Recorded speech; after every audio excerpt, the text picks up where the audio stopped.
My guest is Ricardo Aguirre. Ricardo is based in Arizona. He is 25 years into a civil engineering career with a focus on hydrology, stormwater, flood control, and groundwater recharge. As part of that, he has trained himself in holistic land management and is executive director of the Drylands Alliance for addressing water needs. Ricardo, how are you today? I'm fine, Hart. How are you? Doing great, thanks. Ricardo, you live in the American West, which is famously drying and desertifying. Do you have a solution to this problem?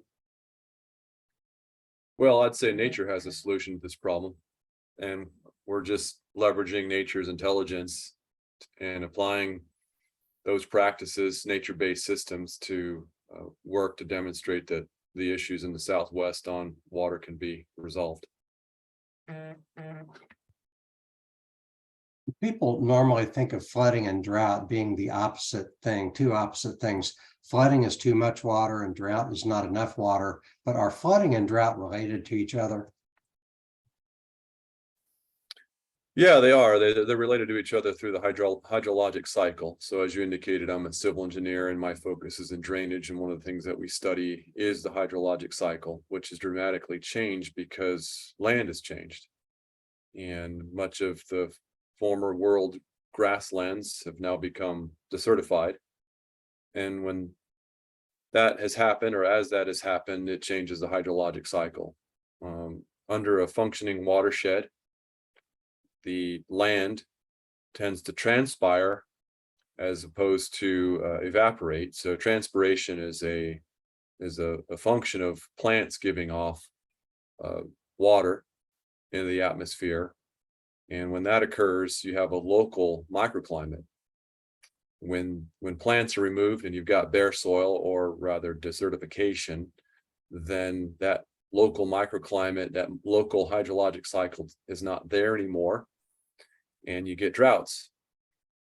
But then you also, when the rains come, they tend to come from oceans, bringing in large clouds and large events that happen infrequently, but when it does happen, it happens in quite a bit of volume of water. So it's definitely a change in the hydrologic cycle, and that's a Cliff Notes version of how it's changed. It's a lot more detailed than that, and there's a lot of information if people want to drill down in the details. But essentially, it's just this change in a local hydrologic cycle to a much more regional hydrologic cycle that changes this relationship between floods and droughts. What can you do to increase the amount of water that runs off during a rain event? Well, to increase the amount of water to run off during a rain event, you can do what we've already been doing, which is increase the desertification, which is something I don't think we really want to do. We probably want to prevent that from happening. And when through desertification, we're actually increasing more flooding, more soil loss, more dust storms, more wildfires. So what you can do is you could remove soil organic matter, which we've done a really good job at doing by removing livestock from the land. Let's say not livestock, but megafauna. I actually was communicating with an official recently, and I told her that what we're just looking to do is mimic the Pleistocene era. And she indicated, well, the Pleistocene era was different because it was much wetter during that time. I said, well, I didn't really want to respond to her directly, but she's making my point for me. There's a reason that the Pleistocene era was wetter, because we had functioning watersheds.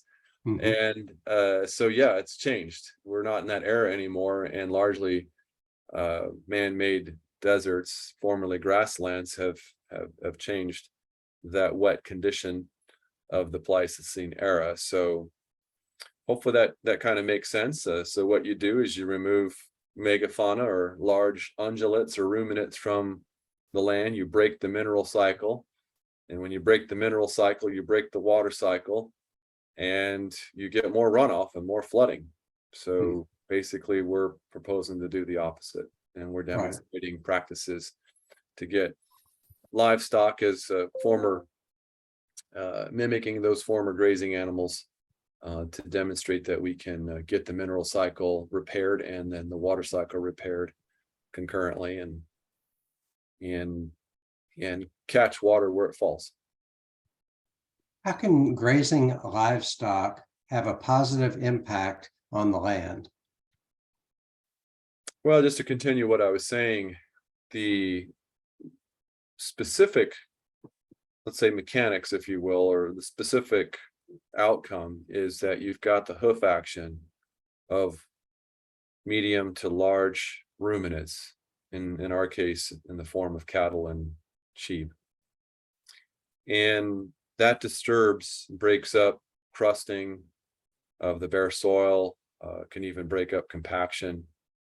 And so what we're doing is we are mimicking a predator-prey relationship that had coexisted with perennial grasses for many thousands of years. And we're showing that when we break up the soil capping and we create these small depressions where they step, it's an opportunity for rain to fall and be caught there and to penetrate into the ground and then to germinate seeds and for seeds to grow. And then in time, hopefully it's not so completely bare, it's a moonscape, but they also are trampling plant matter into the ground, they're dunging and urinating. And so with that, you've got the biology in their ruminant. The cattle have 6 stomachs and sheep have 2. And so there's a lot of biology in their stomachs. And so when you concentrate that in a high stock density situation and distribute that dung and urine and trampling evenly, and along with the grazing, then you're really mimicking what the keystone predators have done in the past with former grazing animals. And so all we're doing is we're mimicking this with high stock density, getting that mineral cycle triggered up again, and creates a sponge for water to, like I say, get caught where it falls.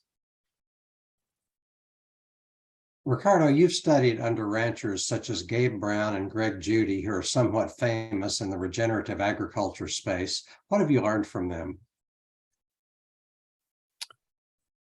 Well, I was fortunate to be on a panel with Gabe long ago. He may not remember, but I certainly do, because he's such a luminary in this space. This was back in 2015 in California, and I was looked at as the water guy, and he was really I'd say the figure that everybody listened to because of the work that he had done at that time. This is in 2015. He since had invited me out later that year to his ranch, and I flew out to North Dakota to see him. And I'm affiliated with other luminaries that he's associated with, Alejandro Carrillo, for example. And I like to bring in these folks into my contracts that I have with local, state, and federal level governments. And it's an opportunity to rub shoulders with them, learn from what they're doing. Greg Judy, however, I'm more active with him. I've been to his grazing school. Actually, I'll be going and taking another engineer in May to his grazing school, and the school will be in early May. Greg has been out here to Arizona probably I think 4 times now. He's been to our demonstration site here in Red Rock, Arizona, and he's been to our Cochise County project called 3 Canyons down by the Mexican border about 3 or 4 times now. And in fact, he and Jan helped build the improvements, the land planning improvements. So it's been a wealth of knowledge with both these guys, but because I spend more time with Greg, and it was by design. Greg, as an engineer, Greg really laid out the blueprints, and so I was compelled to reach out to him and go on a farm tour. And I like to say it's the blueprints because Greg really drills down into the details. And I'd say when it comes to holistic land management, there's a lot of detractors. One one area of detractors are that they understand that holistic management works, but it's a lot of work, which immediately signals that they don't understand holistic management. And that when you set up the plan properly, the project is not a lot of work. It's a matter of just going out and opening a gate or moving a fence, and it really shouldn't take more than an hour or so just to move the animals. Now, there's obviously the need to observe their response to plants and so forth. But this is where, I tip my hat to Greg, because he really drills down into the details of what fence posts to use, what high tensile wire to use, what pliers to use, even when you're building a fence, how to set up corner posts. He's written 2 books that are specific to this craft of holistic land planning. And then he also is a wealth of knowledge when it comes to grass-fed genetics. I think that's incredibly important as well, because when I started to get into some of the information he was sharing with me, I actually, this might sound unusual, but I think there's a direct relationship between what's called animal conformation and flood control. And animal conformation, as I learned from a book that Greg recommended, which is Reproduction and Animal Health, the author takes measurements of the heart girth, the distance from the head to the backbone, and other measurements of the animal. And these measurements are important because they signal the health of the animal. And Mother Nature calls in 3 ways, but I didn't say chief among them, but one of the ways, as we mentioned already, is predation. And so the predator is going to remove the weakest, not like what Darwin says, which is survival of the fittest. That's actually not true. I found out that Darwin actually plagiarized off of a commoner named Robert Wallace, and his paradigm was not survival of the fittest, it was elimination of the weakest, which makes the most sense, because the wolf is not going to go and chase the strongest amongst the herd. They're going to clean up the weakest. Right. And so when you look at conformation and animal conformation, and you look at the measurements of the animal, it actually speaks to this is Mother Nature's intelligent system, and that these animals have these measurements for a reason, because these measurements are signaling strength. And the ones that aren't measuring up will tend to be the weakest, and Mother Nature by design will call actually in 3 ways. One is predation, which we mentioned. The other is groups organizing, like a wolf pack, for example, but herbivores do it as well. They'll naturally, because of predation, but wolves will never organize in order to take out another wolf pack. They'll always organize to remove the weakest link within the pack. But I would say the most important form of selecting for fitness or eliminating the weak is females selecting for fitness. I mean, no species would really exist unless there was a qualified female selecting a male to advance the species. And one of my favorite stories, and I think this is important, I want to get back to to Greg, and I'm going to tie the loop here. I think this is important because as the story goes, I read a book called American Serengeti. Each chapter was on one of the great megafaunas of the western states. And one chapter was on pronghorn sheep, and every season females would come out of their harem and observe males competing for endurance and speed. And when they finished the competition, the female pronghorn sheep would go mate, of course, with the fastest and the one that had the most endurance. So that's an example of one species where the female is selecting for fitness, and the female is not going to go for the slower one. So I think this is those 3 areas, and Alan only really talks about predation. As I've dug into this and made out my observations, there are these other forms of selecting for fitness that I think are incredibly important. That's why I wanted to tie it into animal conformation, because you can measure, again, the animal based on what Greg had taught me. And that's a form of intelligence that nature has kind of installed, if you will. And there's a direct relationship to the hydrologic cycle, or let's call it hydrology. And then there's a relationship to geomorphology. And then there's a relationship from that to ecology. So it might have been a little bit heavy there, but I think it's important because a lot of people maybe take a lot of what goes on in nature for granted. And that's why I think, you know, the work that Gabe and Greg are doing are important, and just coming from it from a philosophical angle, the material that I've learned from them, and that, like I say, Greg, the books that he's recommended, it's really expanded my vision for how nature works systematically. Ricardo, you have a ranch in Arizona. Tell us about your ranch and what you're doing there. Well, I'm I guess fortunate, if you will, to be a part of one of Arizona's pioneer ranching families, and to be very transparent, I'm the 5th generation here in Arizona. I think it would be cavalier to say that I have a ranch, because, to be honest with you,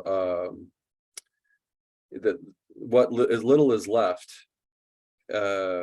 I'm doing what I can to turn things around. But what we had, you know, 4 generations ago, 3 generations ago with my grandfather and great grandfather were, you know, somewhere like 8,000 to 10,000 head of cattle and several ranches between here and Mexico. And unfortunately, because of the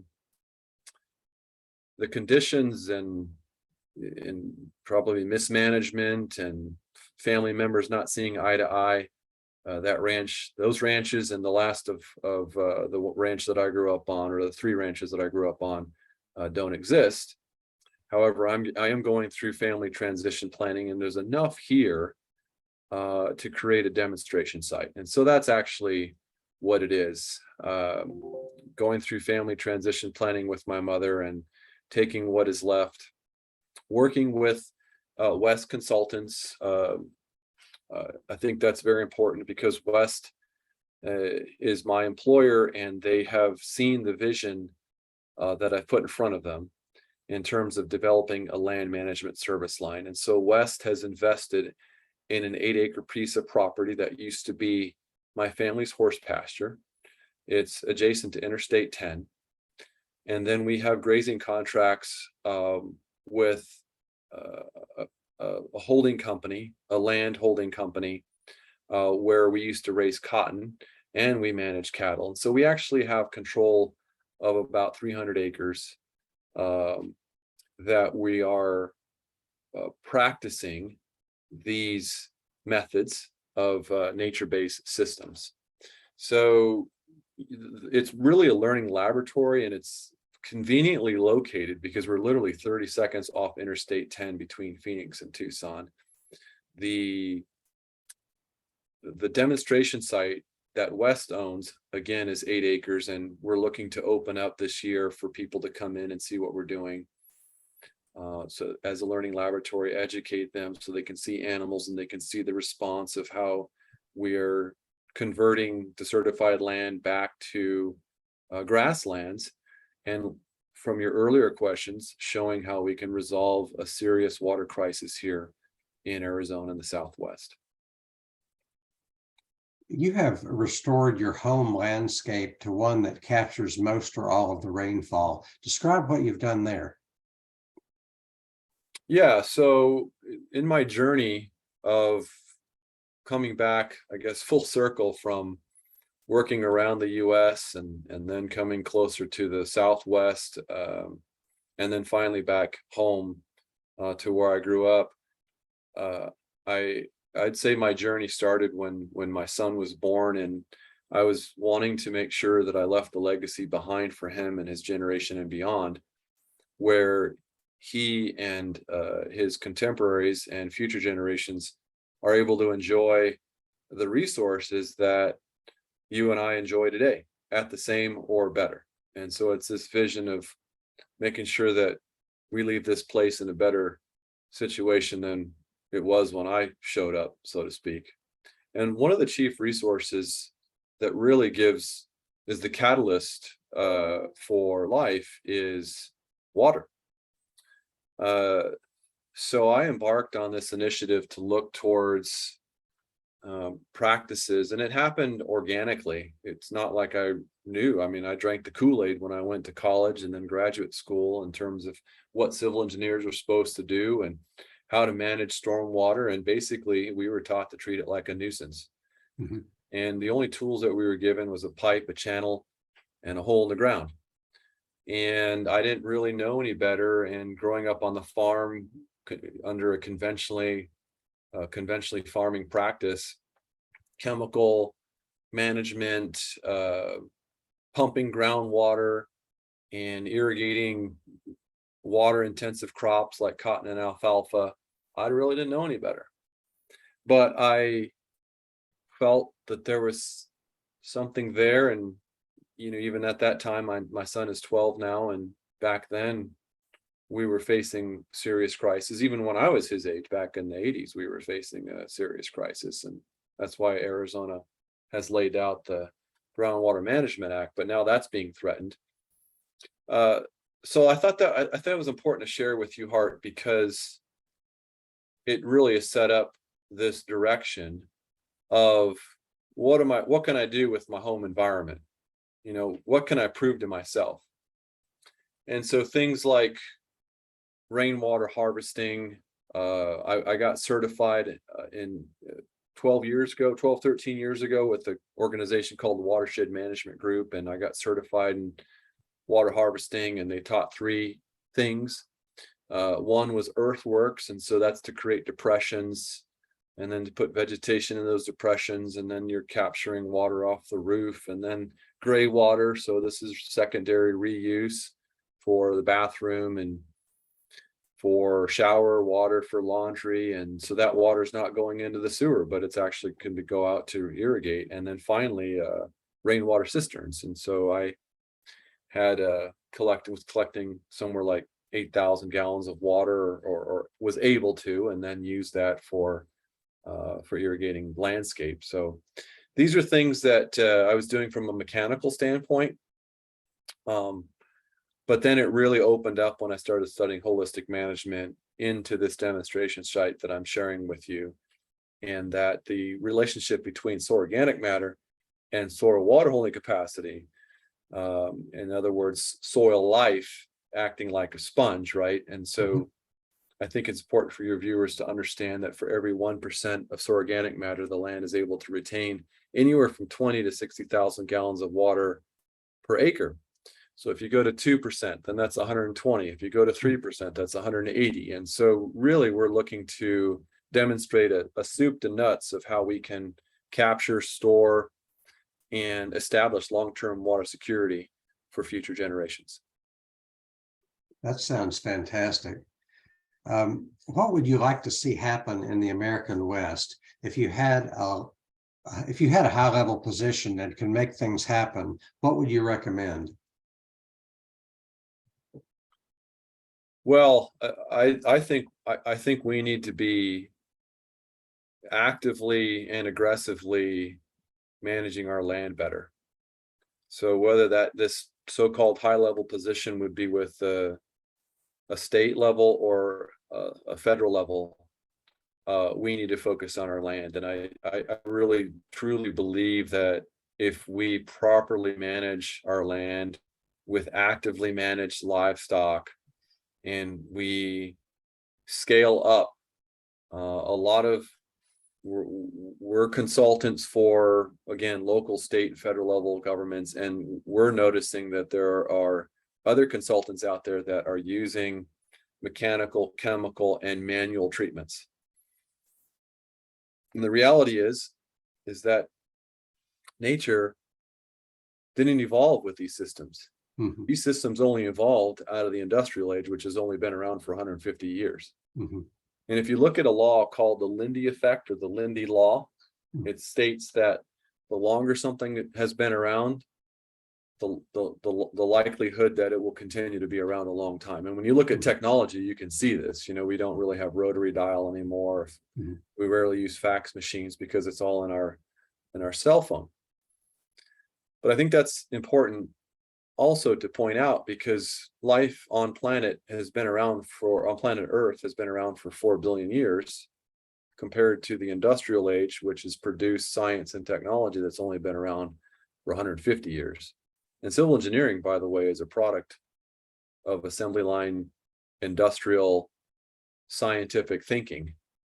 And that's where the pipe, channel, and the hole in the ground comes in. So I really believe that we need to shift our perspective back to nature, hitch our wagon to something that's been proven for 4 billion years, as opposed to something that's only been around for 150. And if you overlay that 150 years with the desertification of the world's grasslands, it's pretty concurrent, which suggests we haven't been doing a very good job with these technical scientific practices, and that nature had it dialed in all along, and evolved in perfection.